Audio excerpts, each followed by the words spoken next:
Okay, hoping you guys can hear me. So there's some people on there. And definitely going to need questions if you have them. If not, I'm just going to start talking, and hopefully I can cover some things that will be questions that you have.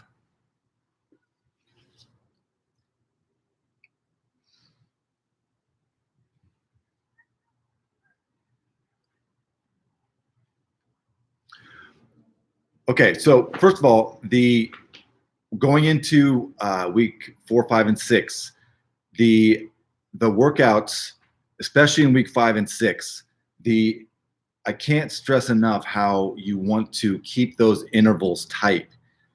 It's the first week 5 is a minute rest, and then week 6 is 50 seconds. 50 seconds is quick, so it's all of the supersets and giant sets, and then really quick transitions into the next thing. The really important thing there is that you keep your heart rate high. It should feel like you are doing like a pretty rough cardio workout. Sweat, breathing hard, trying to catch your breath. And to do that, you might have to lower the weights lower than it's not a maximal lift. We're trying to optimize the difference between how much you can lift but keep going with very little rest and pushing through, making that system, when the lactic acid builds up in the muscles, making the system process the lactic acid, that Krebs cycle. That's what's going to burn a lot of calories, and that's what we're going for in these workouts, is burning a lot of calories and maximizing the muscle, as opposed to taking long rests and maximizing the strength gains. This is not a strength gain workout. This is more to lean out, but keeping the max amount of muscle possible. So really be aware of those intervals of, and I'm going to type this in here really quick.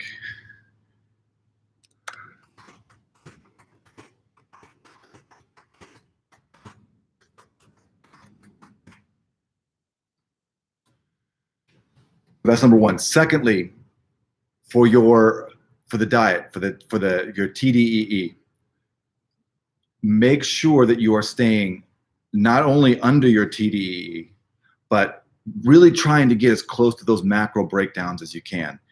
And there's a reason why you do that. It's because it affects your hormonal balance. So the closer you can stay to keeping in those macro breakdowns, the better your body is going to be at being able to lose weight. I should say lose fat.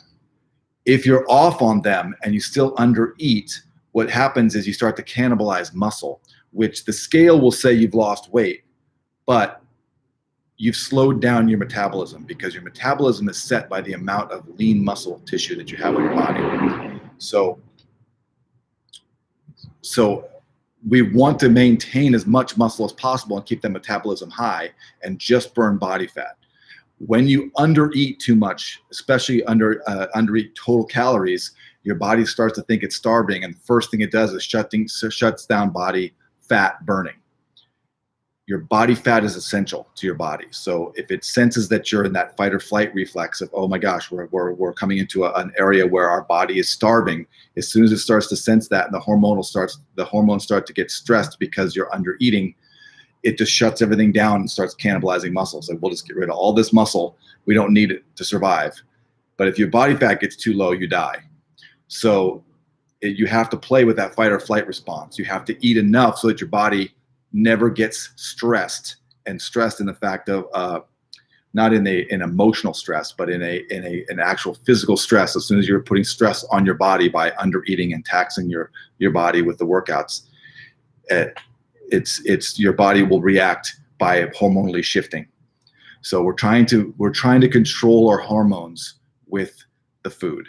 So very important. So we have the workouts coming up. Also in week 5 and 6, there's going to be some extra cardio workouts.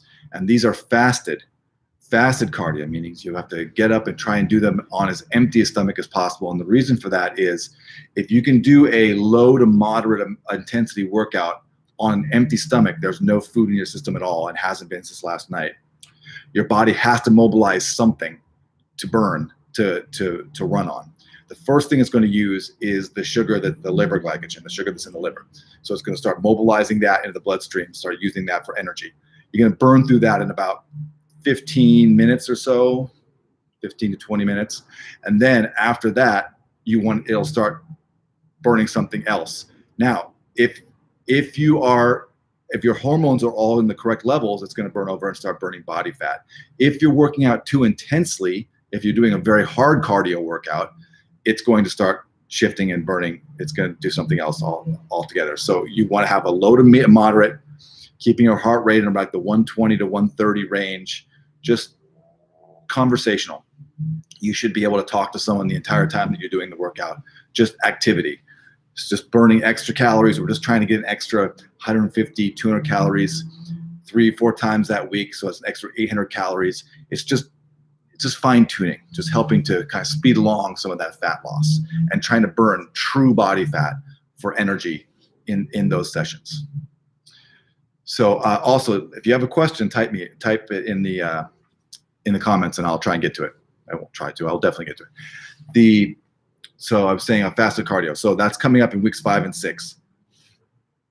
When you start to add in the extra calorie burn, your body is going to trigger the hunger response. It's going to say, hey, we're starting to burn even more calories. We're going to lose weight if we don't eat more. So it triggers your hunger response.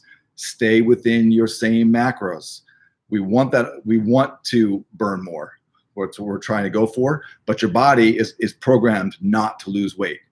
So you have to do everything really correctly to try and but get it so that where it is optimally getting what it needs so that it doesn't do anything weird and start flipping over and being catabolic.